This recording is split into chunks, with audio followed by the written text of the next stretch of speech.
దేవుని సేవకుడైనటువంటి దావీదు చేస్తున్న ఒక అద్భుతమైన ప్రార్థనలో ఒక మాట మనం ఈ పూట ధ్యానానికి తీసుకున్నాం. దావీదు ఒక విషయమై దేవుని సన్నిధిలో ప్రార్థన చేస్తూ ఏమంటాడంటే, నీ సేవకురాలి కుమారుడను అన్నాడు. ఆ మాట అంటారా అందరూ కలిసి? ఏమంత కష్టమైంది సారా ఒక్క మాట చెప్పడానికి, ఏముంది పెద్ద చిత్రం? అయ్యయ్యయ్యో, ఇంతటి ఘోర మౌనము నశించునుగాక. అందరు చెప్దాం హల్లెలూయా. ఒక హల్లెలూయాకే ఫిక్స్ అయితే ఎట్లా? ఇంకా చాలా ఉన్నాయి చెప్పేటి మనం. ఆమేన్.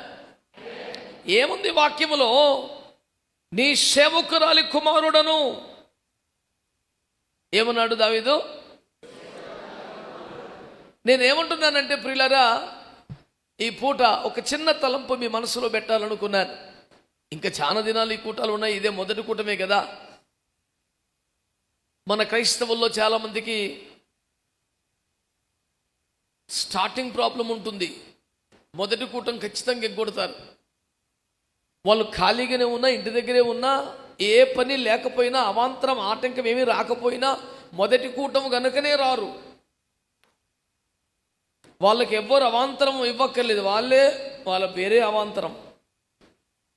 అలాంటి వాళ్ళని దాటి మనందరం సమకూడామంటే మన మీద ప్రత్యేక కృప ఉన్నట్టే లెక్క. దేవునికి స్తోత్రం కలుగునగాక.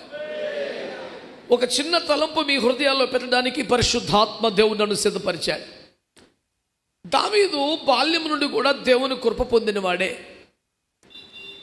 అతని దైవభక్తి జీవితం గొప్ప అభ్యాసముతో కూడుకున్నది. రోజుకు 3 సార్లు ప్రార్థన చేయటం, 7 సార్లు ప్రత్యేకంగా స్తుతి ఆరాధనలు చేయటం, దివారాత్రములు వాక్యము ధ్యానించటం, యెహోవా యుద్ధములు జరిగించటం.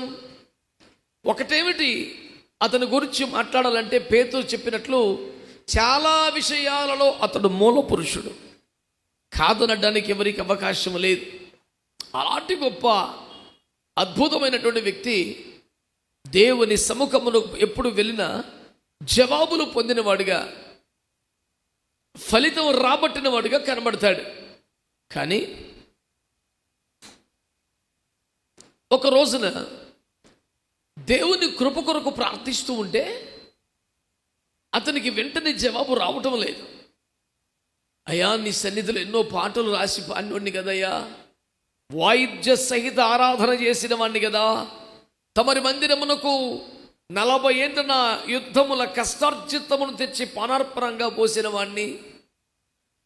ఈ విధముగా నన్ను జ్ఞాపకము చేసుకునమని చెప్పడానికి పనికొచ్చే చాలా విషయాలు అతడు దేవుని ఎదుట ప్రస్తావిస్తున్నా కార్యం సఫలం కావటం లేదు. ఆ దశలో అతడు జ్ఞాపకం చేసిన ఒక మాట ఏంటంటే, అయ్యా, నీ సేవకురాలి కుమారున్నయ్యా అనే మాట ఆయన అన్నాడు. మీరు గుర్తుపెట్టుకోవాలని నేను జ్ఞాపకం చేస్తున్న మాట. నీవు మరణమవుచున్నావు, నీ ఇల్లు చక్కబెట్టుకోమని హిజ్కియాకు యెషయా ద్వారా దేవుడు మాట్లాడితే, నీ సన్నిధిలో ఎట్లు నడుచుకుంటునో అది ఎలాగా, సమస్తము నీకు అనుకూలముగా ఎట్లు జరిగించుతునో ఒక్కసారి జ్ఞాపకం చేసుకో అన్నాడు. అంతకన్నా దమ్మున్న ప్రార్థన ఇంకెవడు చేయగలడేమో అని నాకు అనిపించదు. ఎందుకంటే ఎక్కువ శాతం క్రైస్తవ్యములో భక్తుల ప్రార్థనలో నువ్వు నిదానించి చూస్తే ఎవడు నిలబడగలడయ్యా? నువ్వు క్షమించుటకు సిద్ధ మనసు గలవాడు కాబట్టి బ్రతుకున్నావు తప్ప, దేవదూతలలో లోపములు కనుగొనుచున్న నీవు ఖచ్చితంగా ఇలాగే జరగాలి ఇది అని మాట్లాడితే మేము ఎక్కడ నిలబడతాం నాయనా? ఏదో చూసి చూన్నట్టు పోనీ బాబు అనే ఏడుపు ఉంటుంది. కానీ సమస్త కార్యములను ఎట్లు జరిగించుతో ఒకసారి జ్ఞాపకం చేసుకో అని ప్రార్థన చేసే దమ్మెవడుకుంటుందండి. నేను అంటాను, అలా దేవుడు అతని చర్యలన్నీ జ్ఞాపకం చేసుకుంటే సమస్తము దేవునికి అనుకూలంగా జరిగించాడట. ఎంత గొప్ప సాక్ష్యం కదా. నేనేమంటానంటే, అలా దేవుడు జ్ఞాపకము చేసుకొనదగిన, మరణ శాస్త్రమును మార్చి రాయగలిగిన, ఆయుష్కాలము పొడిగించగలిగిన, కాలచక్రమును వెనక్కి తిప్పగలిగిన, అప్పటికే ముందుకొచ్చిన సూర్యుని వెనక్కి నడపగలిగిన, ఒక భీకరమైన అద్భుతమును చేయుటకు దేవుని సంతృప్తి పరిచిన ఒక కారణం. అతని చర్యలన్నీ దేవుని ఎదుట సంతృప్తికరంగా నీకు అనుకూలంగా ఉన్నాయి అనే ఒక సాక్ష్యం. ఇలాంటివి దావీదు కూడా దేవుని ఎదుట పెట్టగలిగే పరిస్థితి ఉన్నది. అయినా కార్యం జరగట్లేదు. ఆయన ఏమంటాడంటే, నీ సేవకురాలి కుమారుడు కదయ్యా. దేవుడు ఎంతగానో సంతృప్తి చెందిన మాటగా వెంటనే ఆయన కార్యాన్ని దేవుడు ప్రార్థన అంగీకరించి కార్యం సఫలం చేస్తాడు. నేను అంటాను, చాలాసార్లు దేవుని సముఖమునకు వచ్చుటకు, దేవునితో ముఖాముఖి అనుభవం వచ్చుటకు, దేవుని వద్ద కృప పొందుటకు ఎంతగా పోరాడిన కార్యములు జరగని, ఫలితము రాని పరిస్థితులు ఏర్పడుతున్నప్పుడు నేను అంటాను, మరలా దేవుని కృప పొందటానికి ఇలాంటి తల్లి ఒకరుంటే బాగుండును కదా. దేవుని సముఖానికి, అయ్యా నీ సేవకురాలి కుమారుణ్ణి కదయ్యా, నీ సేవకురాలి బిడ్డను కదయ్యా, నన్ను ఒక్కసారి జ్ఞాపకం చేసుకోకూడదా అని దేవుని సన్నిధిలో ప్రార్థించగానే కృప దొరికినటువంటి, దేవుని కృప పేరును బట్టి, ఆ వ్యక్తిని బట్టి దేవుడు కృపను అనుగ్రహించగలిగిన ఒక సాక్ష్యం కలిగిన బిడ్డలు, తల్లులు మన జీవితంలో కానీ, మన సంఘాల్లో కానీ, మన పరిచర్లో కానీ ఉంటే అది ఎంత గొప్ప ఆశీర్వాదం. ఈ పూట నేను మీ దృష్టికి తీసుకొస్తున్న సందేశం యొక్క టైటిల్ ఏంటో తెలుసా? అలాంటి ఒక తల్లి ఉంటే బాగుండును అనండి. చాలా మందికి ప్రాణం ఒప్పట్లేదు. మరి వారి సిద్ధాంతం ఏంటో నాకు తెలియదు, కానీ దేవుని వాక్యములో ఈ ఉదయకాలం పరిశుద్ధాత్మ దేవుడు నాకు ఇచ్చిన అంశం ఇది. మనకు కూడా అట్లాంటి ఒక తల్లి ఉంటే ఎంత బాగుండు కదా. వ్యక్తిగతంగా నాకైనా, సంఘంగా మనందరికైనా, ఎవరు దేవుని సముఖములో కృప పొంది ఉంటారో, ద్వారములు తెరవబడకపోతే, దేవుడు ముఖమును మరుగు చేస్తే, ఎంత మొర్ర పెట్టినా, ఎంత ప్రార్థన చేసినా, ఎన్ని ఉపవాసాలు ఉన్నా, ఎంతగా చేతులెత్తి మొత్తుకున్నా జవాబు రాని ఒక గడియలో కార్యాలు జరగని పరిస్థితులు, అయ్యా నీ సేవకురాలి కుమారుణ్ణి నన్ను బట్టి కాకపోయినా నీ సేవకురాలిని బట్టైనా ఒక్కసారి జ్ఞాపకం చేసుకోమని ఎవరు పేరు దేవుని సముఖములో పెట్టి ప్రార్థన చేస్తే దేవుడు కనికరంతో కదులుతాడో, కృప ఇస్తాడో, కొరత లేని కరుణ కురిపిస్తాడో, అలాంటి ఒక తల్లి ఏ సంఘానికైనా, ఏ కుటుంబానికైనా, ఏ జీవితానికైనా ఖచ్చితంగా ఆశీర్వాదకరమే. మీరేమంటారు?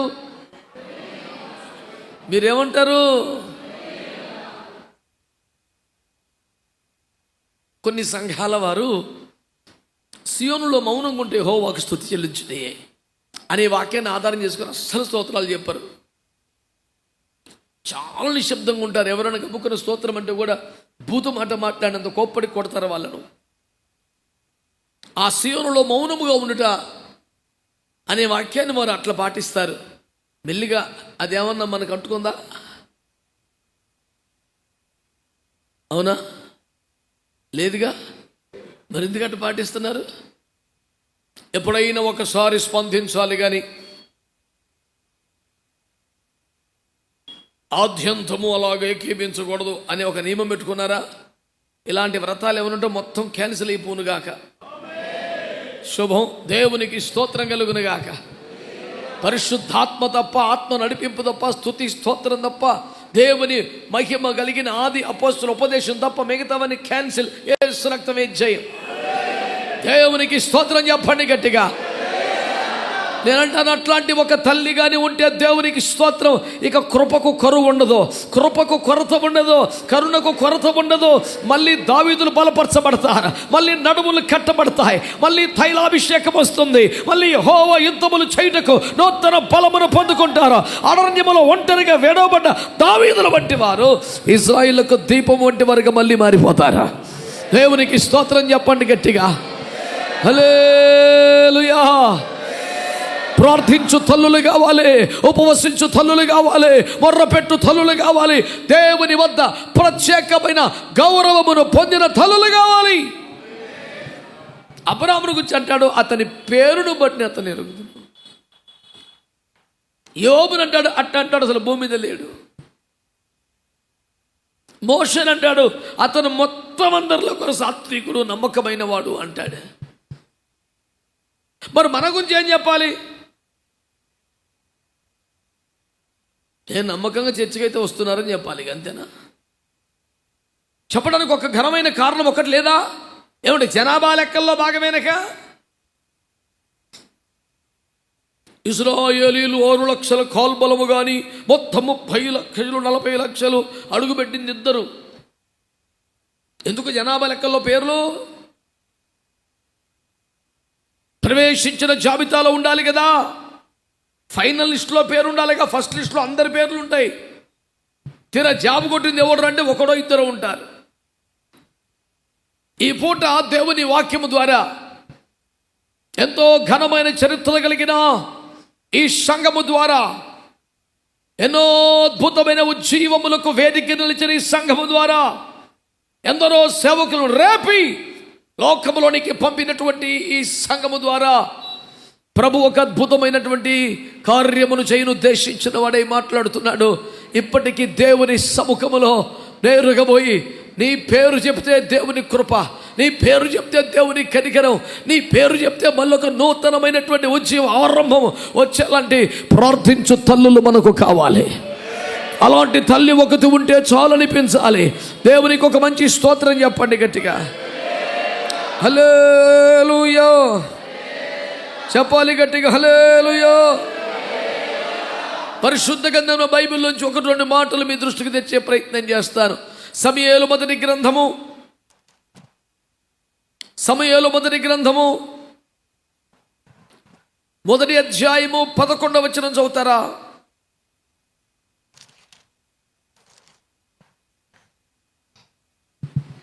సైన్యములకు అధిపతికి యెహోవా, నీ సేవకురాలనైన నాకు కలిగి ఉన్న శ్రమను చూచి నీ సేవకురాలనైన నన్ను మరొక జ్ఞాపకము చేసుకొని నీ సేవకురాలనైన నాకు మగపిల్లను దయచేసిన ఎడల వారి తల మీదకి క్షౌరపు కత్తి ఎన్నటికి నీ రానియక వాడు బ్రతుకు దినములన్నిటను నేను వారిని యెహోవానకు నీకు అప్పగింతునని మొక్కుబడి చేసుకొనెను. ఆమేన్. నా వైపు చూస్తూ వినండి బిడ్డలారా. ఇక్కడ హన్నా చేసిన ప్రార్థన మీరు విన్నారు, చూస్తున్నారా నా వైపు? ఇంకా దొరకలేదా? సమూయేలు 1 అధ్యాయం. హన్నా ప్రార్థనలో మీరు గమనిస్తే ఆమె ఏలీ కుటుంబానికి చెందిన వ్యక్తి కాదు, యాజక కుటుంబంలో వ్యక్తి కాదు. ఏ విధము చేతనైనా ఆ కుటుంబానికి, ఆ సేవకు ప్రాతినిధ్యం వహించిన మనిషి కాదు. కానీ ఆమె మాటలో పదే పదే వినబడిన ఒక మాట ఏంటంటే, నీ సేవకురాలను నేను, నీ సేవకురాలిన నేను అనే మాట తను వాడుతూ ఉంది. అంటే ఆమె యాజకత్వములో పాలి భాగం పొందలేదు తప్ప మహోన్నతిని పరిశుద్ధులు చేయి ప్రత్యేకమైన సేవలలో నేరుగా తనకు ప్రవేశం లేదు. కానీ ఆమె నిత్యము దేవుని పాదాల వద్ద దేవుని సేవిస్తున్న ఒక భక్తురాలిగా మనకు కనపడుతుంది. దేవునికి స్తోత్రం కలుగునుగాక. ఆమె సేవ ఎక్కడ? ప్రార్థన గదిలో. ఆమె సేవ ఎక్కడ? ఉపవాసాలలో. ఆమె సేవ ఏంటిదంటే ప్రార్థనే. ఆమె షిలోహుకు వచ్చేది సంవత్సరానికి ఒక్కరోజే. దానియేలు సింహబోన్లో వేసినప్పుడు కూడా ఆ దేశపు రాజుగారు సింహాల బోనం వద్దకు వచ్చి దుఃఖస్వరంతో ఏమని పలికాడు? జీవముగల దేవుని సేవకురమైన దానియేలు అని పలికాడు. దానియేలు దేవుని సేవ ఎక్కడ చేశాడు? బబులోనులోనా? అతని క్యాబినెట్లోనా?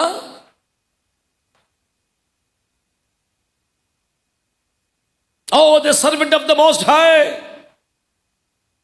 the servant of the living God. ఎక్కడిది పిలుపు? ఇతని క్యాబినెట్లో అతని సబార్డినేట్గా పనిచేస్తున్నాడుగా. అతన్ని చేసే మంత్రిత్వ శాఖను బట్టి, క్యాడర్ను బట్టి, పేరు పెట్టి పిలవచ్చుగా. తన మంత్రి వర్గములో కొలువు చేస్తున్నప్పటికీ అతడు జీవము గల దేవుని సేవిస్తున్నవాడుగా సాక్ష్యం పలికాడు. ఎక్కడ చేశాడు సేవ దానియేలు? దేవుని గదిలోనే కదా, ప్రార్థనా సన్నిధిలోనే కదా. తన గదులు యెరూషలేము వైపు కిటికీలు తెరిచి ఎప్పటి ఎట్లు ముమ్మారి మోకరించి చేతులెత్తి ప్రార్థించడమే కదా. ఈ మాట ఇంతగా ఎందుకు చెప్తున్నానంటే, మేము సేవకులము అని చెప్పుకున్న చాలామంది మత్తయి సువార్త 7:20 మత్తయి సువార్త 7:21-22 వెళ్తే అసలు మీరెవరో నాకు తెలియదు అన్నాడు ఆయన. ఆల్రెడీ సేవ చేస్తున్న వారు వెళ్తే మీరెవరో నాకు తెలియదు అన్నాడు. అద్భుతాలు చేసిన వారిని, ప్రవచనములు చెప్పిన వారిని, ఐ నెవర్ న్యూ యూ, అసలు మీరు ఎప్పుడు నాకు తెలియదు అవతలపోండి అన్నాడు.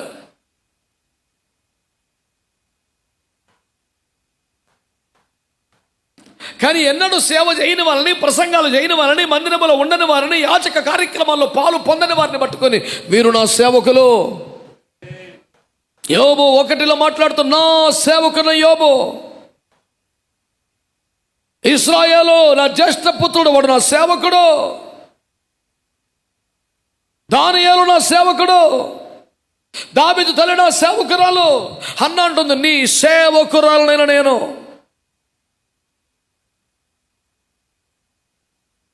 దైవజనులుగా లోకములో గుర్తింపబడిన అనేక మంది కంటే తన గదిలో పడి ఉన్న ఎందరో దేవుని దగ్గర నిజమైన సేవకులుగా గుర్తింపు పొందారన్న సంఘాన్ని జ్ఞాపకం చేస్తున్నాను. హల్లెలూయా. వాళ్ళు రోడ్డు మీదకి వెళ్తే ఎవరిని సేవకులుగా ఎవరు గుర్తుపట్టకపోవచ్చు, సేవకులని గౌరవం ఇవ్వకపోవచ్చు, సేవకులని కాను ఎవడు పెట్టకపోవచ్చు. దేవుని ముందుకెళ్తే నేను నీ సేవకుని హోదా వారికి ఖచ్చితంగా ఉంది. దేవుడు వారికి తన సేవకుని హోదానిచ్చి కనపరుస్తున్నాడు. ఇదంతా దేన్ని బట్టి వచ్చింది? ప్రార్థన జీవితం తప్ప ఇంకేమీ కాదు. దేవుని నామం పట్ల ఒక బాధ్యత, భారం, దేవుని సంఘం పట్ల ఒక భారం, దేవుని రాజ్యం కొరకైన తపన, ఇవి వాళ్ళని సేవకురాలుగా చేశాయి. అన్నా ప్రార్థన చేస్తూ నీ సేవకురాలునైన నేను ప్రార్థన చేస్తున్నాను, నా మనవిని ఆలకించి నాకు గాని ఒక కుమారుణ్ణి ఇస్తే, నాకు గాని ఒక కుమారుణ్ణి ఇస్తే బ్రతుకు దినములంటే వాడి యెహోవాకు ప్రతిష్ఠితుడిగా ఉంటాడు, వాడిని మళ్ళీ ఇంటికి తీసుకుపోను నేను అని ప్రార్థన చేసింది. నేనేమంటానంటే ఆమెకేం కష్టం వచ్చింది? అసలు ఆమె కష్టముగా అందరూ చూసేది ఏమిటి?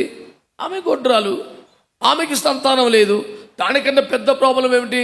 ఆమె సవతికి సంతానం ఉన్నది. దానికన్నా తలకాయ నొప్పి ఏమిటి? దాన్ని ఆసరా చేసుకుని ఆమెను సూటిపోటి మాటలతో బాధ పెడుతోంది. ఇవన్నీ చూసేవాడు ఊహించుకునే హన్నా సమస్యలు. నిజానికి అదేది హన్నాకు అసలు ఒక సమస్యగా లేదు. ఒకవేళ ఆ పాపిష్టి మనిషి మాట్లాడే మాటల వలన ఒకవేళ హన్నా దుఃఖపడవలసి వస్తే తన భర్త మాట్లాడే మాటల వల్ల ఖచ్చితంగా ఓదార్పు పొందాలి. నీవెందుకు పనికి మళ్ళీ దాని మాటలు పట్టించుకుంటావు? నేను నీకు 10 మంది కుమారుల కంటే విశేషమైన వాడిని కాదా? ఏ భర్త అయినా ఇంత మాట మాట్లాడాక భార్యకు ఆదరణ ఎందుకు కలగదు? ఆమె మాట్లాడిన మాటలు దుఃఖం కలిగజేస్తే ఇతని మాటలు ధైర్యం కలిగిస్తాయి, ఆదరణ కలిగిస్తాయి. అసలు పాయింట్ అది కాదు.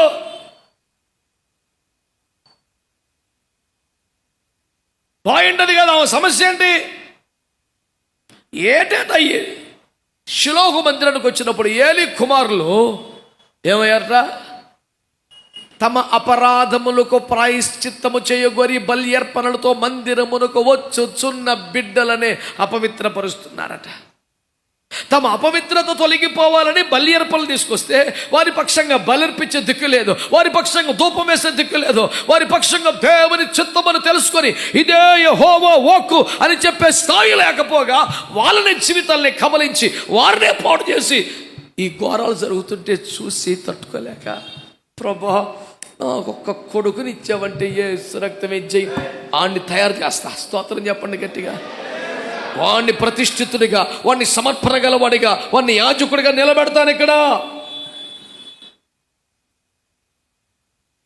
ఇప్పుడు గొడ్రాలను నింద పోవాలంటే కొడుకే పుట్టక్కర్లా, కూతురు పుట్టినా పోతా నింద, ఆ తలకమైన పుట్టదిగా. సంతానవతి తల్లి అయిపోయి కథం, జో హోనత హోగయా బాస్, ఏడ్చే ముచ్చటే లేదు. ఇప్పుడు ప్రాబ్లం ఏంటి? ఆడపిల్ల పుడితే గొడ్రాలని నింద నాకు పోద్ది, నాకున్న దుఃఖం పోద్ది, కానీ ఈ సేవ కొరత తీరదో, ఈ సంఘంలో సమస్య పరిష్కారం కాదు. ఒక్క కొడుకుని కానీ ఇచ్చావో వాడిని తయారు చేస్తా సేవకుడిగా, వాడిని యాజకుడిగా తయారు చేస్తా, దీపం ఆరిపోకుండా చేస్తా, సేవ ఆగిపోకుండా చేస్తా. నిజంగానే పాలు మరిచే లోపు సేవ నేర్పడం అంటే ఏమన్నా మామూలు విషయం అండి? ఎవడైనా చేయగలుగుతాడా? పాలు మరవడం ఏంటి? హై స్కూల్కి వచ్చిన పిల్లలు కూడా దైవజనుడు ఇంటికి వస్తే ప్రైజ్లాడు చెప్పించడం కష్టమైపోతుంది తల్లిదండ్రులకి. ఏయ్ అయ్యగారు ప్రైజ్లాడు చెప్పు, ఆడు చెప్పనే చెప్పాడు, నేను చెప్పాను, అటు ఇటు తిరుగుతాడు. ఇక మన ముందు వాళ్ళ మీద ఉగ్రత కురిపిస్తారు, టపా టపా నాలుగు బిగుతారని ఎన్ని చేసినా ఆడు ఏడుస్తాడు, కానీ ప్రైజ్లాడు చెప్పడం. అప్పుడు మినిస్ట్రీ ఆఫ్ కవరింగ్ వస్తుంది. అప్పుడు రోజు చెప్తాడు అయ్య గారు, ఇవాళ ఎందుకో చెప్పలేదు. అప్పుడప్పుడు దయ్యం పట్టయితే వీడికి, నీకు లేని దయ్యం ఆడికాడి వచ్చింది యేసు రక్తం ఇచ్చి. ఈ ఎవరినో నేను విమర్శించాలని కాదు, ఒక పిల్లోని తయారు చేయడం అంత ఈజీ కాదని చెప్పడానికి చెప్తున్నాను. అరే ప్రయత్నాలు చెప్పించిన ట్రైనింగ్ మండిపోను, నీ చేతగాల. ఆడు తినక కూర్చోమంటే కూర్చోడు ప్రార్థనలో, సండే స్కూల్కి పొమ్మంటే పోవడం, నీ మీద ఎక్కించుకొని కూర్చోబెట్టుకుంటావు. సండే స్కూల్కి పిల్లల్ని పంపండి అంటే మా బాబే వెళ్ళండి. మనం సూపర్ కదండి. మరి ఆడు పాలు మర్చిపోయే లోపల పిల్లోడికి ఏం నేర్పించిందంట? ధూప దీప నైవేద్యాది సేవా కార్యక్రమం మొత్తం నేర్పేసింది. బాలుడైన సమూయేలు ఏలీకి సేవ చేయించుండనంటే చాలా ఈజీ. అది రై ఆ వాటర్ బాటిల్, రై ఆ కర్రెంట్ తీసుకురా, రై కొంచెం అది తీసుకురా, ఈజీ. కానీ బాలుడైన సమూయేలు ఏలీ ఎదుట యెహోవాకు పరిచర్య చేయించుండెను. దేవునికి స్తోత్రం చెప్పండి మంచిగా. యెహోవాకు సేవ చేయటం అంటే ఎలాగా? యెహోవాకు బలి అర్పణ చేయాలి, యెహోవాకు శుద్ధీకరణ కార్యక్రమాలు చేసుకొని, యెహోవాకు తైలము తక్కువగా కొన్ని దీపవృక్షంలో పోయాలా, బలిపీఠం మీద ఆ నిప్పులు తీసుకొచ్చి ధూపవేదిక మీద వేయాలా, చతుర్వేదంలో పొడులు వేయాలా, రొట్టెలు సవరించాలా. ఇవన్నీ ఏలీ చేయలేకపోతున్నాడు. స్థూలకాయుడైపోయాడు, పెద్ద ఆయన అయిపోయాడు, కథలు లేకపోతున్నాడు. పిల్లలు భ్రష్టులైపోయారు. ఎక్కడ దీపం ఆరిపోయేలాగా ఉంది, రొట్టెలు పాసిపోయేలాగా ఉన్నాయి. ఉదయ సాయంకాలములో అస్తమయములో ఉదయమును రొట్టెలు సవరించేవాడు కావాలి, బలిపీఠపు నిప్పులు ఇత్తడి పాత్రలు తెచ్చేవాడు కావాలి, ధూప వేదిక మదేసేవాడు కావాలి, 4 రకాల పరిమళ ద్రవ్యములను మెత్తని పొడులుగా చేసి నిప్పుల మీద వేసేవాడు కావాలి. ఇవన్నీ ఎవడు చేయాలి? చిన్న బాలుడు. ఇప్పుడు చెప్పండి, ఏలీ గారు నేర్పించారా? మీ మౌనం నశించును గాక. దయతో చెప్పండి, ఏలీ గారు చేశారు, నేర్పించారా? ఏలీ కుమారులు నేర్పించారా? సొంతంగా వచ్చేసిందా? తల్లి నేర్పించింది. తల్లి నేర్పించింది. ఇప్పుడు ఆమె ఎందుకు ఏడుస్తుంది? పిచ్చి పట్టిన దానిలోకి ఏడుస్తుంది. ఏమన్నా మద్యపానం సేవించావా, మొత్తం అయిపోయిందని ఆయనే కంగారు పడిపోయింది, ఏడుస్తోంది. అంటే ఆమె మాటలు తన వశంలో లేవు. ఆమె పూర్తిగా ఆత్మవశం అయిపోయింది. ఏం మాట్లాడుతుందో ఇతరులకు అంత పట్టని అర్థమయ్యే పరిస్థితి కాదు. ఆ మూలుగులేమిటి, ఆ రోదనేమిటి, ఏం ఉచ్చరిస్తోంది, ఉచ్చరింప శక్యము కానీ మూలుగులను అర్థం చేసుకోవాలని ఒక స్థితి ఏర్పడిపోయింది. Oh you are crying like that. ఏమైంది బిడ్డ, ఎందుకు ఏడుస్తున్నావు? Are you drunk? ఆమె చెప్పిన మాట గుర్తుందా? దైవజనుడా, నేను అట్లాంటి దాన్ని కాదయ్యా, మిక్కిలి కోప కారణమును బట్టి నేను ప్రార్థన చేయించున్నాను. పిచ్చి కోపం వస్తే ప్రార్థన చేయాలట అనండి. ఏంటి సార్ అంత సైలెంట్గా ఉంటారు ఏంటారా? ఇదొక సిస్టమా? నాకు తెలియదు. మా దగ్గర ఎట్లా ఉంటారు అసలు? సురక్తమే జై. అది ముగ్గురు చెప్పారు తండ్రి, నువ్వు వలిసిపోతే. అందరికి వందనాలు సార్. అది కూడా లేదా? ఒరే నన్ను ఈ పూటకు వదిలేతండి, నేను పోతా ఇక. అందరూ యేసయ్యకి స్తోత్రం చెప్తారా? మరోసారి గట్టిగా హల్లెలూయా.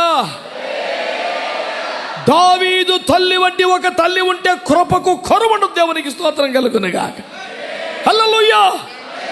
నేనంటాను, సమూయేలు తల్లి వంటి తల్లి ఉంటే గట్టిగా ఆమేనండి, ఆమేనండి. సమూయేలు మొదటి కింద 3వ అధ్యాయం 1వ వచనంలో ఏం రాశాడు తెలుసా? ఎఫ్రాయిము మన్యమందు రామతై మోసుఫీ పట్టణము నాడు ఒకడుండెను.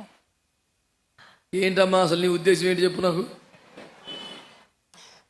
సమూయేలు మొదటి గ్రంథము 3వ అధ్యాయం 1వ వచనం.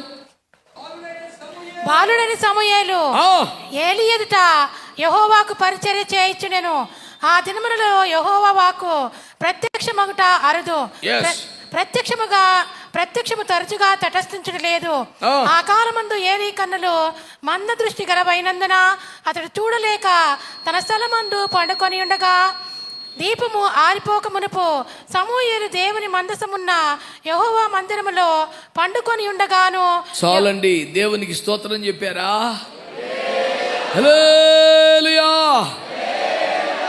ఒక్క మాట మీద దృష్టి పెట్టమని అందరికీ మనవి చేసుకుంటున్నానండి. ఏంటి తెలుసా? దీపం ఆరిపోక మునుపు సమూయేలు మందిరములో ప్రవేశించాడంట. మీరు కాస్త ఓపిక చేసుకొని మీ ఒడిలో బైబిల్ పెట్టుకొని ఒకసారి చప్పట్లు కొడతారా? రక్తమే జై. దేవుని ఆత్మతో నింపబడి అన్య భాషలతో మాట్లాడుతూ దేవుని స్తుతిస్తున్న వారై దీపం ఆరిపోక మునిపే ఓ హల్లెలూయా దేవాలయములో ప్రవేశించేవారు, మందసమును సమీపించేవారు, తైలమును పోయేవారు, సేవను నిలబెట్టగలిగిన వారు మన తరములో లేపబడాలి. దేవునికి స్తోత్రం కలుగును గాక. హల్లెలూయా హల్లెలూయా. రాయబడిన మంచి మాట గుర్తున్నదా బిడ్లారా? దీపం ఆరిపోక మునుపు సమూయేలు మందసమున్న దగ్గరికి వచ్చేసాడంట. ఆమేన్ చెప్పండి. ఆమేన్.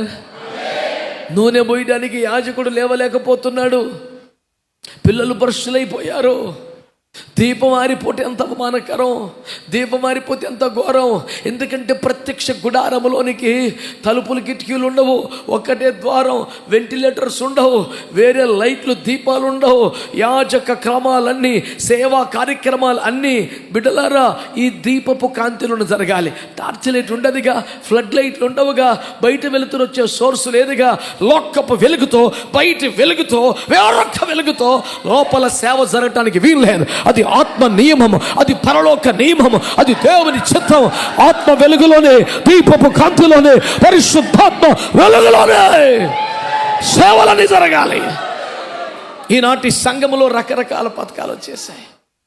అన్ని పరిశుద్ధాత్మ వెలుగులో జరుగుతలేవు. రకరకాల వెలుతురులు వచ్చేసాయి, రకరకాల పద్ధతులు వచ్చేసాయి. బయట వెలుగు లోపలికి రాకూడదు, బయట వెలుతురులో లోపలి సేవ జరగకూడదు. దీపపు కాంతిలోనే సేవ అంతా జరగాల. 7 ప్రదీపాలు దేదీప్యమానంగా వెలుగుతుండాల. పాదము కాయ కలస రూపమైన ప్రదీపములలో నూనె తక్కువ కాకుండా ఒక మెలకువ కలిగిన యాజకుడు సాయంకాలం మొదలుకొని ఉదయం వరకు నూనె తీసేవాడు ఉండాలా, నూనె తీసేవాడు ఉండాలా. అతనికి ఒలివ గింజలు ఇచ్చేవాడు ఉండాలా. పరిచర్యలో విరామము లేదు, పరిచర్యకు సెలవు లేదు, పరిచర్యకు ఖాళీ లేదు. రాత్రి పనిచేసేవాడు కావాలి, వారికి సమకూర్చేవాడు కావాలి, రుబ్బేవాడు ఒకడు కావాలి, నిద్ర కాచేవాడు ఒకడు కావాలి. ఈ తైలమును తీసుకుపోయి ఒక్కొక్క ప్రదీపములో పోసే బౌలులు లేపబడాలి. హల్లెలూయా. అన్న దుఃఖం ఏంటంటే, అయ్యా నాకు పిల్లలు పుట్టకపోయినా నా భర్త దుఃఖ పెట్టేవాడు కాదు. 10 మంది కుమారుల కంటే విశేషమైన వాడు. నాకు మగపిల్లలు లేకపోయినా ఆడపిల్లనిచ్చిన గొడ్రాల నిందపోతుంది. కానీ కొడుకు పుడితేనే దీపము ఆరనివ్వని యాజకుడు ఒకడు తయారవుతాడు. హల్లెలూయా. ఒక్కడు కొడుకు నువ్వు. ఏడుపు తన కోసం కాదు, ఏడుపు కుటుంబం కోసం కాదు, ఏడుపు వృద్ధాప్యములో ఆసరాగుండే కొడుకు కోసం కాదు, ఏడుపు మందిరం కోసం, ఏడుపు సంఘం కోసం, ఏడుపు సేవ కోసం. అయ్యో మా దైవజనుడు తర్వాత ఈ దీపం ఆరకూడదే, ఈ తలుపులు మూతపడకూడదే, ఇక్కడ సేవ ఆగిపోకూడదే. తైలము పోసేవాడు ఒకటి కావాలి, నూనె బుడ్డి కలిగిన వాడు ఒకటి కావాలి. రాత్రి సమయంలో కూడా మందసానికి దగ్గరలోనే ఆదమరవకుండా మెలకువ కలిగి ఉండే ఒకడు కావాలి. పెద్ద వాళ్ళందరూ ఎట్టో పోయారు నాయన. ఒక పిల్లోడు మాత్రం చిన్న వయసులో మందసానికి దగ్గర ఉన్నాడు, మందసం దగ్గరలో పడుకున్నాడు. అది కూడా ఆదమరిచిపోయిన నిద్ర కాదు. పెద్దవాళ్ళకే ఒక పిలుపుకు మెలకు రాదు. ఆ చిన్న పిల్లోడు ఎంత అలర్ట్గా ఉన్నాడు చూడండి. శామ్యూల్ అనగా లేచి వచ్చేసి, అయ్యా పిలిచారా? లేదు నాన్న. రెండోసారి శామ్యూల్, అయ్యా పిలిచారా? రెండోసారికి అంత పెద్దోడికి అర్థమైంది దేవుడు అయ్యి ఉంటాడని. కానీ ఫస్ట్ సారికి మెలకు వచ్చేసింది పిల్లోడికి. మీరు లెక్కేసుకున్న పిల్లోడు ఎట్టంటాడు. 3వసారి రాగానే శామ్యూల్ అనగానే, నీ చిత్తము దాసులు ఆలకించమని అయ్యగారు చెప్పమన్నారు అన్నాడా? ఏం పెద్ద మనిషిలాగా చిత్తము నీ దాసుడు ఆలకి. హే రామై లార్డ్. ఎవరీనా కనీసం సండే స్కూలోడు కాదు, ఇంకా దేవునికి స్తోత్రం కలుగునే గాక. చిత్తమని దాసుడు ఆలకించుచున్నాడు. ఇక ఆ రేంజ్లోకి వచ్చాక యేసుప్రభు కూడా ఆ రేంజ్లోనే మొత్తం భవిష్యత్తు మొత్తం చెప్పేస్తున్నాడు పిల్లవాడిని కూర్చోబెట్టి. నేను ఒక మాట చెప్పనా, బిడ్డలారా, మీరు పెద్దోళ్ళు కాకపోవచ్చు, అనుభవంలో, సీనియారిటీలో, సేవలో, జ్ఞానములో, పరిచర్యలు చేసిన దాంట్లో మీరు పెద్దోళ్ళు కాకపోవచ్చు. మందసానికి దగ్గర బతికే వాళ్ళైతే, మెలకువ కలిగిన ఆత్మ కలిగిన వారైతే, పరిచర్లో నలిగిన వారైతే చాలా పెద్ద విషయాలు దేవుడు మీతో చెప్పాలనుకుంటాడు. నమ్మితే ఆమెనని చెప్పండి. నేను సిద్ధమే అని చెప్పండి గట్టిగా. నేను సిద్ధమే అని చెప్పండి. నన్ను జ్ఞాపకం చేసుకోనండి గట్టిగా. ఇదిగో నేనున్నాను ప్రభు అనండి గట్టిగా. మరోసారి గట్టిగా. హల్లెలూయా, హల్లెలూయా. ఇదిగో దేవుని వాక్యం నీతో మాట్లాడుతున్న ఒక సత్యం ఏంటో తెలుసా?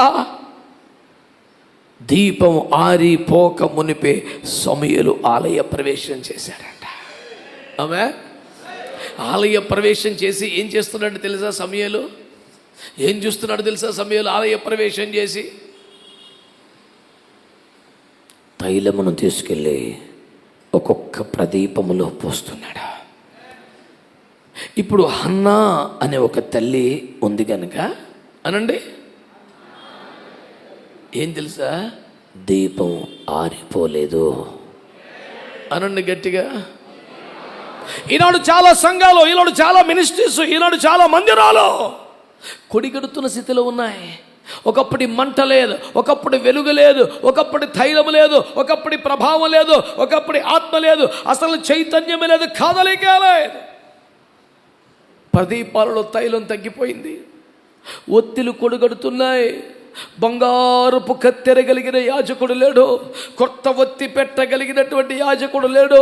అయ్యో, సాయంకాలం మొదలుకొని ఉదయం వరకు నూనె తీసి దాన్ని తెచ్చి పగలున్నప్పుడే, వెలుతురున్నప్పుడే ప్రదీపములను నింపే మెలకువ కలిగిన ఒక యాజకుడు లేక ఏమైపోతుంది తెలుసా? దీపాలు ఆరిపోయే పరిస్థితి వచ్చేసింది. ఇప్పుడు ఎవరు కావాలి తెలుసా? ఇప్పుడు ఎవరు కావాలి తెలుసా? దీపం ఆరిపోక మునుపు, దీపం ఆరిపోక మునుపు తైలమును నింపే ఒక యాజకుడు కావాలి. కాదు, అట్లాంటి వాళ్ళను తయారు చేసే అన్నాలు కావాలి. ఆమేన్ అనండి, ఆమేన్ అనండి. దావీదు తల్లి వంటి తల్లి ఉంటే కృపకు కరువు ఉండదు. ఎక్కడ తేడా వచ్చినా, ఏ పేపర్ ఫెయిల్ అయినా, అయ్యా నీ దాసురాలి కుమారునయ్యా, నీ సేవకురాలి కుమారునయ్యా అంటే మళ్ళీ కృప కొట్టుకొచ్చే అవకాశం ఉంది. దేవునికి స్తోత్రం కలుగును గాక.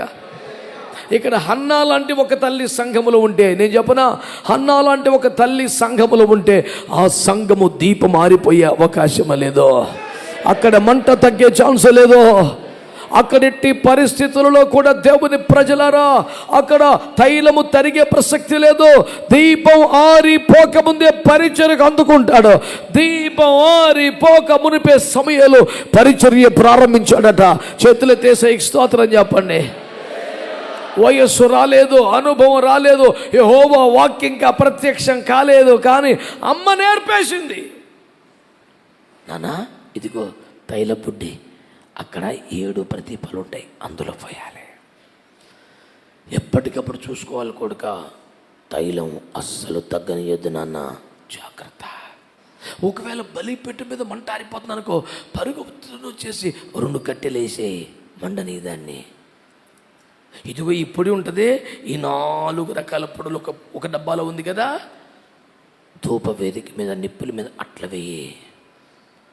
ఎవరు నేర్పారు ఇవన్నీ? ఎవరు నేర్పారు? నేనేమంటున్నానంటే, ఏ సంఘమైనా మన సంఘమైనా, ఏమన్నాను, ఏ సంఘమైనా మన సంఘమైనా అన్నా లాంటి ఒక తల్లి ఉంటే సంఘ దీపము ఆరే ప్రసక్తే లేదా. ఎందుకంటే సంఘం అంటే ఏం చెప్పాడు బైబిల్లో? నీవు చూస్తున్న 7 సంఘములు, 7 దీపములు, 7 సంఘములు అని చెప్పాడు. దీపం అంటే సంఘమే, దీపవృక్షం అంటే సంఘమే. ఏ సంఘం ఆరిపోకూడదంటే, ఏ దీపం ఆరిపోకూడదంటే, ఏ ప్రదీపము చల్లారకూడదంటే, ఎవరు ఒకప్పుడు మండి ఇప్పుడు ఆరిపోయిన స్థితిలోనికి రాకూడదంటే, నేను అంటాను తెలుసా, సంఘములో కనీసం ఒక్కళ్ళైనా హన్నా వంటి తల్లులుంటే ఆ సంఘం ఆరిపోయే అవకాశమే లేదో, ఆ దీపం ఆరిపోయే అవకాశమే లేదో. నేను అంటాను, ఒకవేళ 2-3 తల్లులుంటే, ఒకవేళ తల్లులంతా అట్లాంటి వాళ్ళు అయితే, ఒక మందిరాన్ని కాదు, ఒక సంఘాన్ని కాదు, ఒక ప్రాంతమును దేవుని కొరకు మండించగలుగుతారా? ఒక ప్రాంతమును దేవుని కొరకు మండించగలుగుతారు. ఈ రోజున స్వరమెత్తి గట్టిగా మీరందరూ ఏకీవించాల్సిన మాట, హన్నా వంటి ఒక తల్లి ఉంటే దీపం ఆరనివ్వదు. గట్టిగా ఆమేనండి. మన టైటిల్ ఏంటి గుర్తుందా? అలాంటి ఒక తల్లి ఉంటే అనండి. ఎలాంటి దావీదు తల్లి వంటి తల్లి అనండి. 2 హన్నా వంటి తల్లి. ఆమేన్. సంఘములో తల్లులు ఉన్నారు. ఆ తల్లులు ఏమవ్వాలి? హన్నా వంటి తల్లులైతే ఏమి జరిగినా దిగులు పడక్కర్లేదు. మందిరపు తలుపులు మూత పడనివ్వరాళ్ళు, దీపం ఆరిపోనివ్వరాళ్ళు, వెలుగు తగ్గనివ్వరు వాళ్ళు.